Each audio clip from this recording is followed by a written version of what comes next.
It is so funny how people try to solve their problems by going from the side as opposed to going head on and solving that problem. Let me give you an example. Most people think that if they meditate, they're going to solve most of their problems in life. They're going to be more successful, they're going to work more, they're going to do all of these things. But they don't realize that that's not how it works. You should actually work on the thing that you want to do. That's going to give you the most results. Of course, you can add a little bit of a meditation on the side, but if you only meditated, the work will not get done. If you don't do the work, it's simple to explain, but people do not really act this way. They start doing meditation, they start doing affirmations, they start doing all of these things without realizing that it is judgment. It is that judgment that puts them in the spot that they are.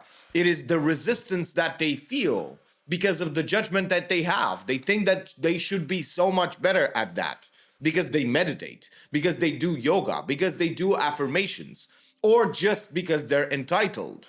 Whatever it is, you have to understand that that judgment that, oh, I'm good at this, that's what's stopping you. It is the judgment and also the lack of repetitions. Because when you do side things, you're not going to do the one thing that moves you forward the most. Because you feel that resistance, you're going to avoid as much as possible doing the one thing that actually really moves you forward.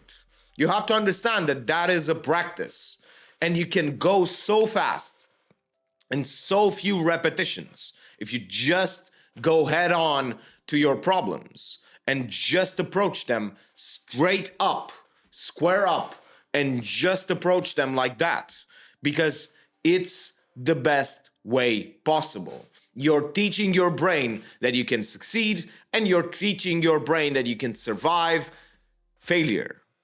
Those things will teach your brain that you can do that thing. But if you just meditate or you try to do all of these breathing exercises, it's not going to help.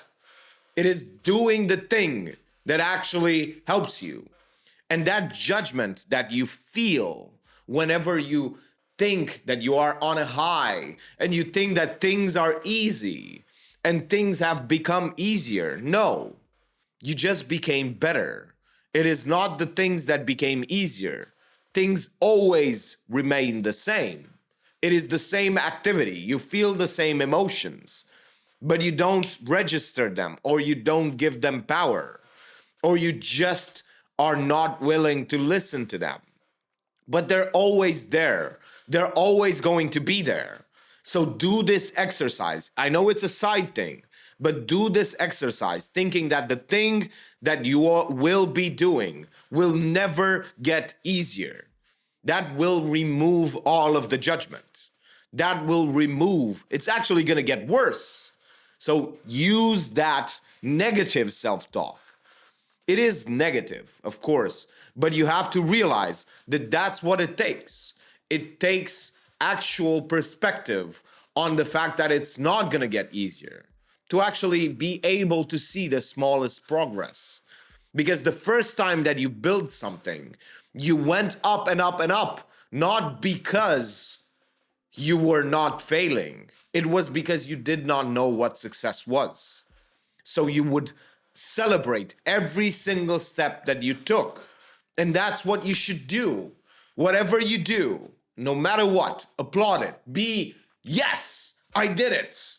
And that's the point. Because it's always the same.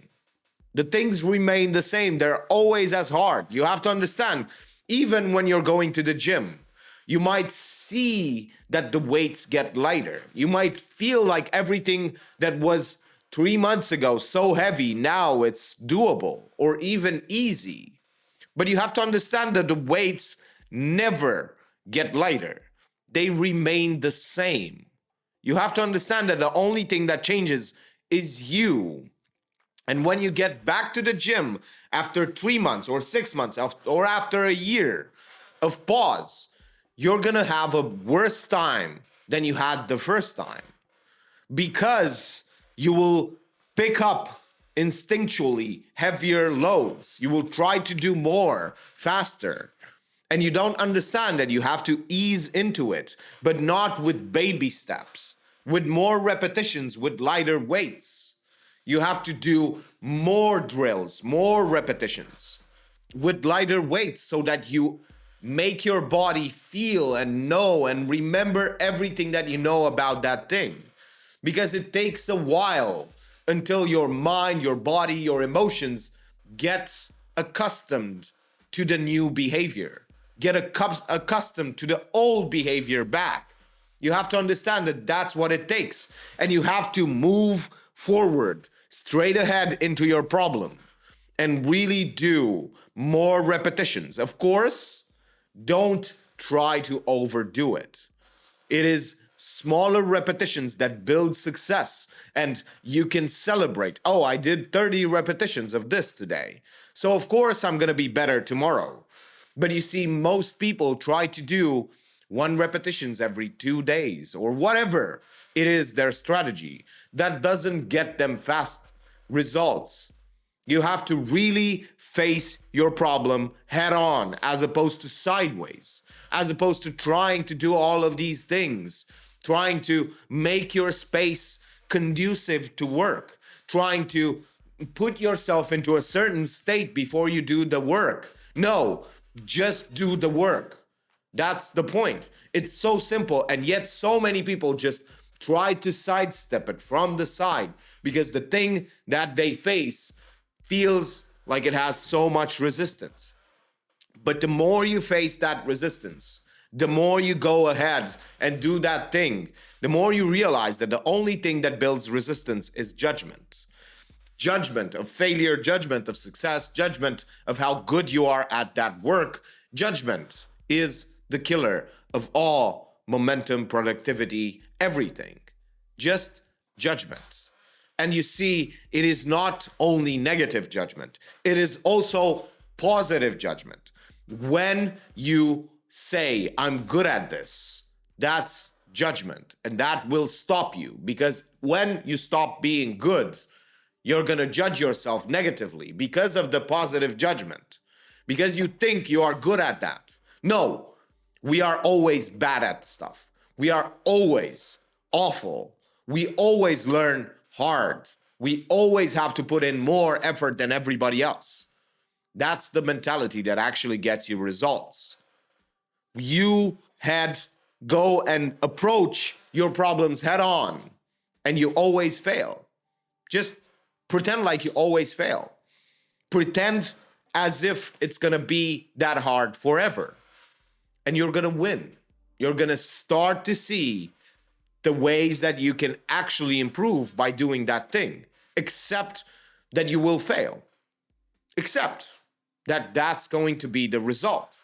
You're not going to have results. It sounds paradoxically, because I'm telling you to act as if you're not going to have any results, but then when you get any results at all, just celebrate more, because that's what it takes. You actually have to be courageous. It gets down to courage, and it is something that you can develop in yourself. Courage is to know that you fail, that you're gonna fail, and do it anyway. And when you succeed, is to celebrate it as much as possible.